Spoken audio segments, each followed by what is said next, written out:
Institut Fleet Managera ve spolupráci se společností Autosport Promotion připravil 5. června v Motorlandu v Bělá odborný den pro vedoucí pracovníky firemních vozových parků. Jednodenní akce byla zaměřena především na testování automobilových novinek. Dobrý den, já vás tady všechny vítám, jsem ráda, že jsme se tady sešli.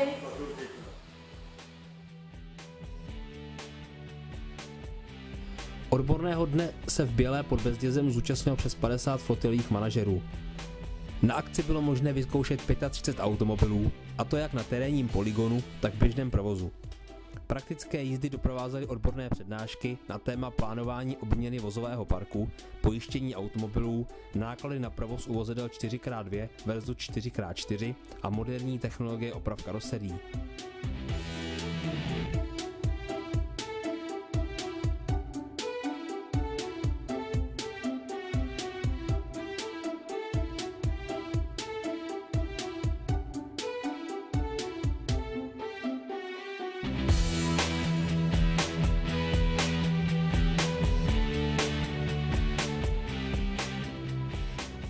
Jako fleetový auto to asi osloví lidi, kteří zároveň chtějí něco za dostupnou cenu a zároveň ale už chtějí nějakou přidanou hodnotu v tom, že je to Mercedes.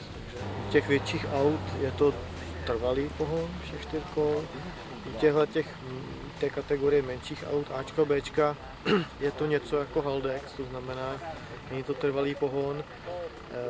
U těch aut menších momentálně ten pohon 4x4 je vlastně u toho AMG, kde je to spíš otázka trakce, protože je tam opravdu velmi silný motor, než že by to nutně mělo být auto, který je jako určený do terénu. No, takže tam spíš byla obava, v tom autě je zabudovaný vlastně dneska nejsilnější 4válec v sériově vyráběných vozidlech. Takže tam oprávněně byla určitá obava, aby to vůbec bylo schopné přenést tu sílu na tu vozovku. Takže proto je tam 4x4 hlavně. Z tohoto důvodu je to vlastně auto takový, jako bych řekl, továrně vyrobený, ale blíží se trošku k autům, se kterými se jezdí rally, které jsou tam nějaké 4x4.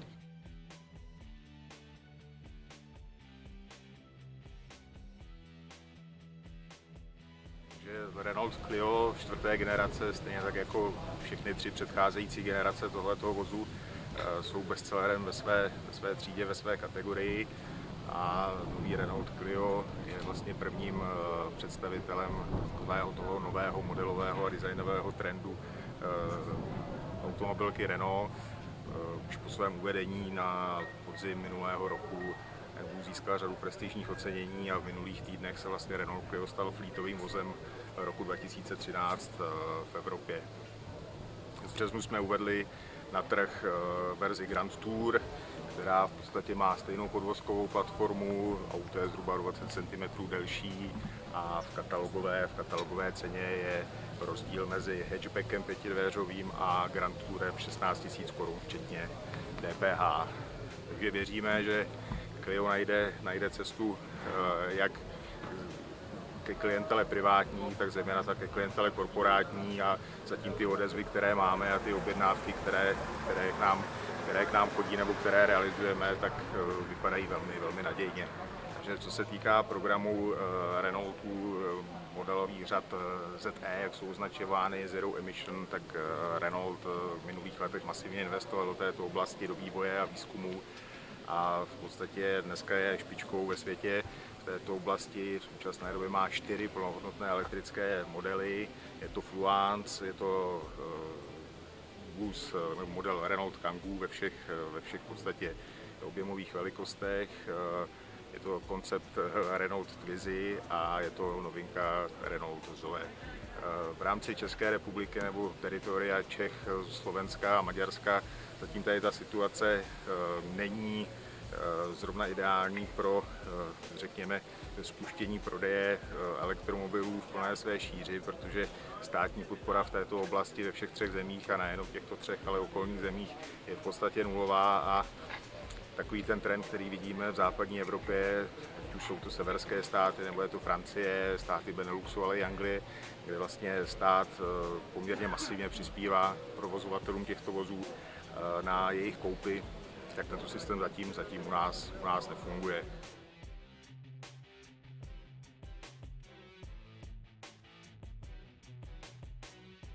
Volvo V60, je to vlastně nový modelový rok 14, takže absolutní novinka. Přišla nám včera do České republiky, takže jste dneska opravdu první, kteří tady vidíte naživo. A je to vlastně nová systémová, hlavně nové systémy, co jsou detekce chodců, detekce zvěře, detekce cyklistů. Takže to jsou ty systémy, co tam je. Co se týká fleetu, očekáváme o to, dá se říct, jako každý rok hodně. Snažíme se to dostat do fleetových vlastně prostor nebo do fleetových car policy všech společností, stejně jako předchozí model Volvo V40, stejně jako Volvo V40 CC. Je to vlastně teďka nejmenší vůz od Volva a musím říct, že se nám daří dostávat do fleetu, jako jsou společnosti, můžu jmenovat Microsoft, IBM, RBS, kde tyhle společnosti mají řadu mladých lidí, když to vezmu i počítačový IT společnosti, který mají vůz v podstatě jako benefit práci. A ve své kategorii ve svém levelu si mohou sáhnout už na ten vůz, kde hodně se hlídají emise. Jinak čekáme teďka úplně novinku, tato se těšíme během 14 dnů, tady budeme mít nový model Volvo XC60, je to nejprodávanější fleetový vůz, je to nejoblíbenější vůz v kategorii manažerských vozů, takže od toho čekáme zase navýšení velkých prodejů. A stejně, jak to bylo loni, byl to nejprodávanější model, stejně i letos, tak na to čekáme, že to se bude naše nejprodávanější značka, nejprodávanější model právě Volvo XC60.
Zpestřením akce byla mimo jiné i Sixtova škola zručností jízdy na čas, ve které zvítězil Václav Janda ze společnosti Ochrana majetku SRO s časem 1 minuta 56 vteřin 5 setin sekundy. O necelé 4 vteřiny pomalejší byl druhý Martin Leška, společnost Adler Čech, akciová společnost. Bronz obhájil Martin Tejnecký, Schindler CZ, akciová společnost Hospodářská správa s časem 2 minuty 3 vteřiny a 97 setin. Vítěz vyhrál voucher od společnosti Sixt na 14denní zapůjčení elektroskútru.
Ivana Kuldová a Jan Ulip, jednatelé společnosti Nextin, se na své přednášce zaměřili na vhodné nastavení doby pro obměnu vozového parku.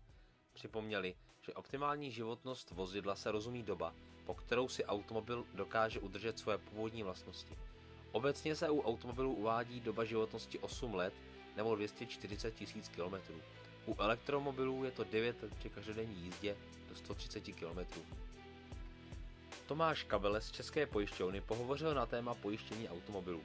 Upozornil především na nedostatečné základní limity pojistného plnění a flotilovým manažerům nedoporučoval spokojit se s pouhými 35 miliony korun. Veronika Rodková ze společnosti Toplak představila ojedinělou metodu oprav karoserií Carbon Miracle. Pomocí speciálního zařízení je možné poškozené karosářské díly opravit přímo na vozidle bez nutnosti jejich výměny. Finanční i časová úspora je v tomto případě zcela zásadní jak pro servis, tak především pro majitele poškozeného vozidla. Novinář a specialista na automobily 4x4 Jiří Kaloč podrobně vzájemně porovnal náklady na servis u verzí 4x4 a 4x2. Obecně platí, že vyspělé pohony všech kol servisní náklady nezvyšují. Vyšší je pouze spotřeba pohonných hmot, a to o půl až litr na 100 km. Součástí odborného dne v Bělé bylo vyhlášení automobilu dne. Flotiloví manažeři u všech automobilů hodnotili jízdní vlastnosti, potěšení z jízdy, užitnou hodnotu a praktické využití provozové parky. Celkem 41 platných hlasovacích lístků rozhodlo o vítězi Peugeotu 508 GT. Cenu za společnost Peugeot Česká republika převzal fleetový manažer společnosti Kopecký SRO Tomáš Brabec. Nejlépe hodnocenými kritérii byla užitná hodnota a jízdní vlastnosti, především komfort a odhlučnění. Na druhém místě skončil Nissan Pathfinder, u kterého flotiloví manažeři hodnotili kladně především jízdní vlastnosti a potěšení z jízdy. U třetí Dacia Duster byla velmi kladně hodnocena cena versus užitná hodnota. Dacia na to, kolik stojí, nabízí skutečně hodně. Dustera manažeři prověřili také v terénu, kde díky nízké hmotnosti překvapili svou agilitou.